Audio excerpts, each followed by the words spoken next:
Yo, what is good everybody? It's your boy Tej, and today I'm be showing y'all how to make some dark orchestral samples and beats for EST. This beat is heavily inspired by his album that dropped recently, Bigger Than Life or Death 2. I made the beat from scratch, so I'm be showing y'all the entire process of making the loop and adding the drums. And all the drum sounds that I use in this video are from my Horizon drum kit. I'll leave a link to that in the description. Be sure to go check it out. If you're new to the channel and you enjoy these tutorials, be sure to hit subscribe. As always, I'll have the finished beat played at the end of the video, so be sure to stick around for that. And with all that out of the way, let's just hop right into the beat.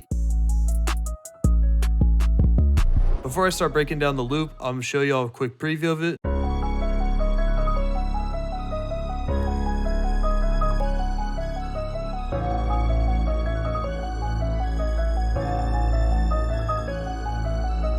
For beats like this, you probably want to sit in the tempo range of like 140 to 170. I opted for 158 BPM. So for the first melody sound, I got this grand piano preset from Keyscape, and all I did for this one was just lay out some bass notes. The key that I used when I was making the pattern was D sharp minor. So the first note that I started with was of course D sharp, and I just put that in one of the lower octaves and let it run out for 2 measures each. Then I copied it over and moved it down by 4 half steps, which gives me the 6th note in the D sharp minor scale, which is B.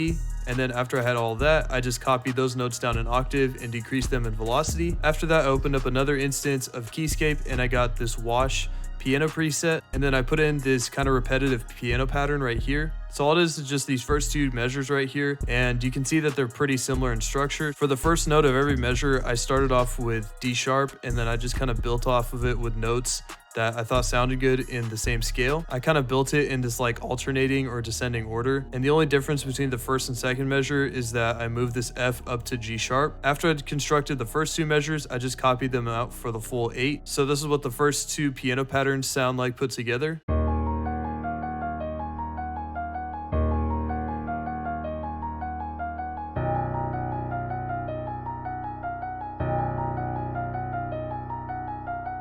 And then after I had those first 2 pianos, I added a 3rd piano, again for the watch preset from Keyscape, and I put in these really high notes. I focused on the ending notes here and kind of built the rest of the pattern around it. So for this first one right here, I just kind of added these notes in a lower velocity just to kind of layer with some of these lower notes here. This roll right here, I wanted the first note of the second measure to be D sharp. So I just descended it from a few scale degrees up and rolled it down. And the same thing kind of goes for this pattern right here. I just added these just because I wanted to layer it with some of the lower notes. And then for this one, I believe I just kept the same notes in the roll or just shifted each note down 1 scale degree. The second half of the pattern is relatively similar to the first half, except the accent notes from here are taken out, and I changed some of these notes and moved the A sharp up an octave.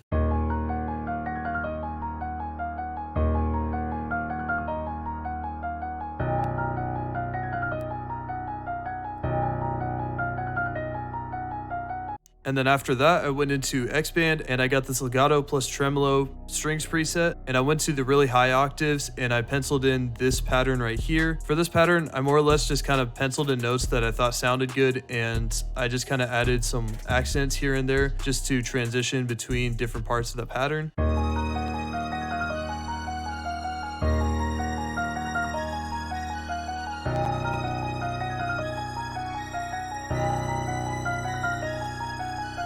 When I routed that to a mixer track, the only effect I put on it was halftime. I left everything as default, except I turned this mix down to 33%. That's just to make the sound sort of like octaved and to make it sound a little more full. Lastly, I got this bass sound from my drum kit and I just penciled in the same bass notes from the piano.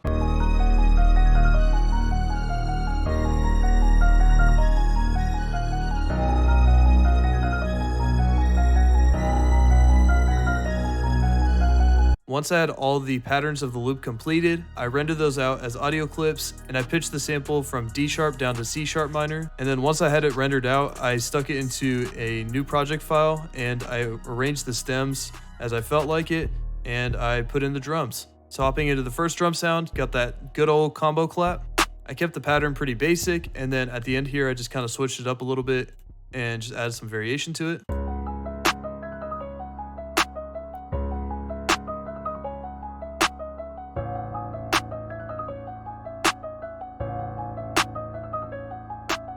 Then I put in this hi-hat pattern, and it's kind of similar to that really complicated hi-hat pattern I had in my last tutorial, except I kind of simplified it a bit. I just took out some of the rolls and the notes and changed it around so it's just not super all over the place.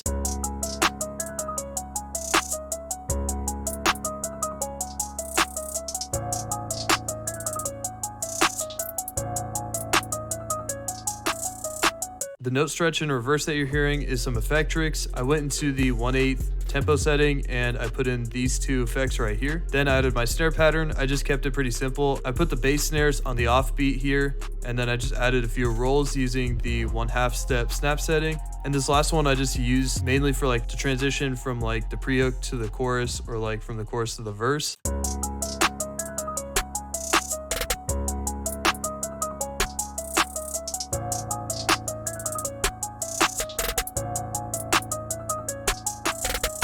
And then after that, I added a couple open app patterns, and this being the first of the two.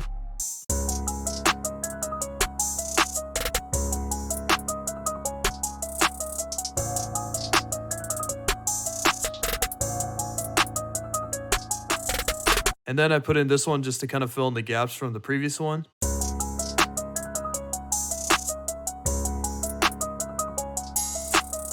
And then I put in a couple 808 patterns, this being the first one right here. And these mainly follow the bass notes of the piano and the sub bass, of course being adjusted for the key. For this roll right here, I just used the 1/2 step snap setting. And then for this one right here, I used the 1/4 step and had the velocity gradually increase to kind of give it that reverse sound.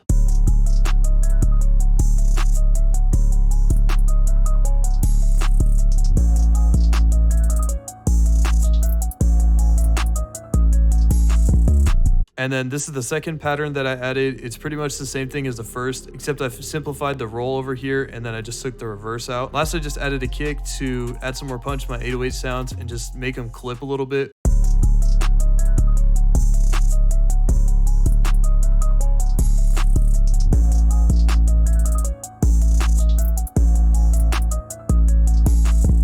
So that's all I got. Hope you all enjoyed the video. Hope you're able to take something away from it. As I mentioned earlier, all the drum sounds that I use in this video are using my Horizon drum kit, which I have linked in the description. If you liked the video, be sure to hit like. If you want to see more tutorials like this, be sure to subscribe. Leave any recommendations or feedback you might have in the comments. And that'll be it for me. Hope you have a great rest of your day.